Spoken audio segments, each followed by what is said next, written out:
student, how are you? Today topic is Biot-Savart's law, यानी Biot-Savart का नियम। Biot-Savart का नियम क्या है?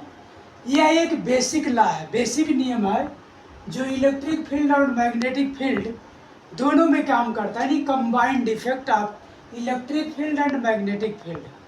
तो बायोट-सेवर्ट लॉ क्या कहता है? यदि कोई धारावाही चालक किसी चुंबकीय प्रभाव में आ जाता है तो वो एक चुंबकीय क्षेत्र का अनुभव करता है।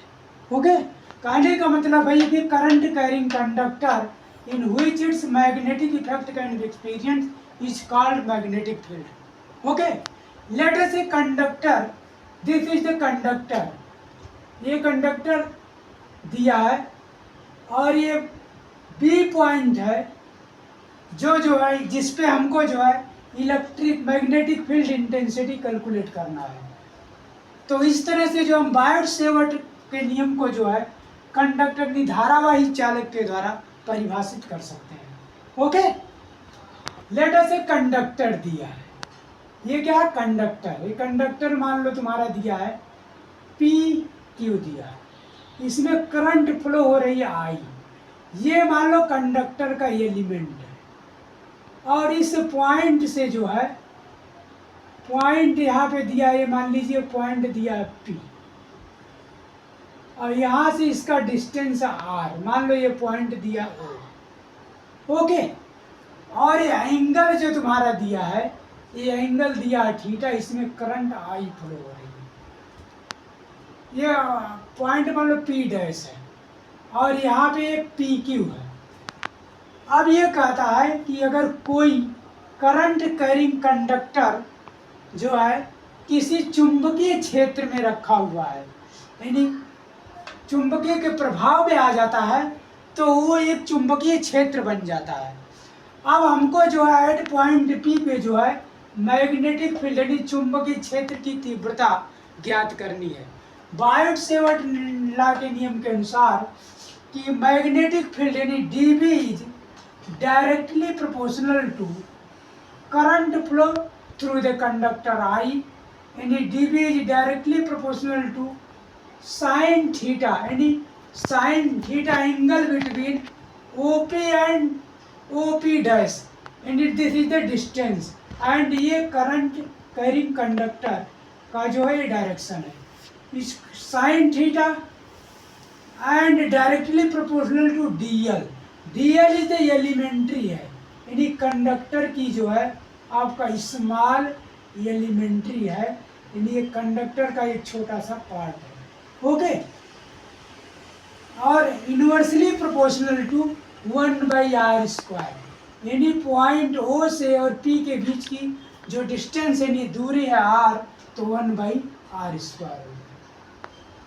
यानी कहने का मतलब ये है कि बायोट-सेवर्ट लॉ ये कहता है कि यदि किसी कंडक्टर में करंट फ्लो हो रही है तो कंडक्टर में करंट फ्लो हो रही है तो बिंदु बी यानी किसी पॉइंट पी पर उसकी चुंबकीय क्षेत्र current flow in the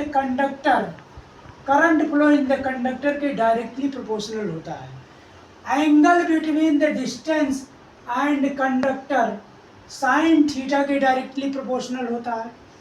elementary length of the conductor के डायरेक्टली प्रोपोर्शनल होता है and inversely the square of the distance between the point P, यानी जिस पॉइंट पे आपको मैग्नेटिक फील्ड कैलकुलेट करनी है उसके इनवर्सली यानी स्क्वायर ऑफ द डिस्टेंस होता है।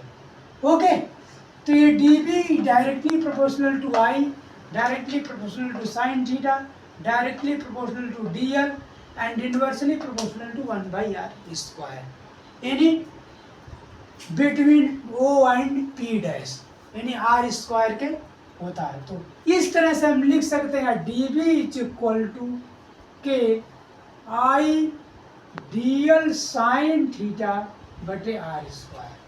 Okay, dB is equal to हो जाएगा के आई डीएल साइन थीटा बटे r²। के इज द आपका क्या कांस्टेंट है, के क्या है? कांस्टेंट। एंड के की वैल्यू होती है mu naught upon 4 pi. Okay, तो हम लिख सकते हैं D B is equal to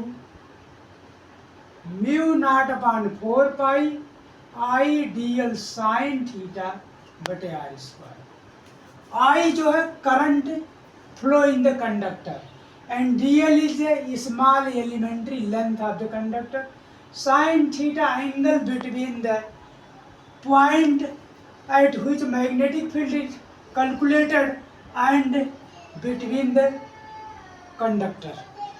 R square is the distance between the conductor to point at which point magnetic field is calculated. Okay. तो mu naught upon 4 pi I D L sine theta by are square, ये आपका एक formula हो गया। क्या हो गया? ये फार्मूला हो गया।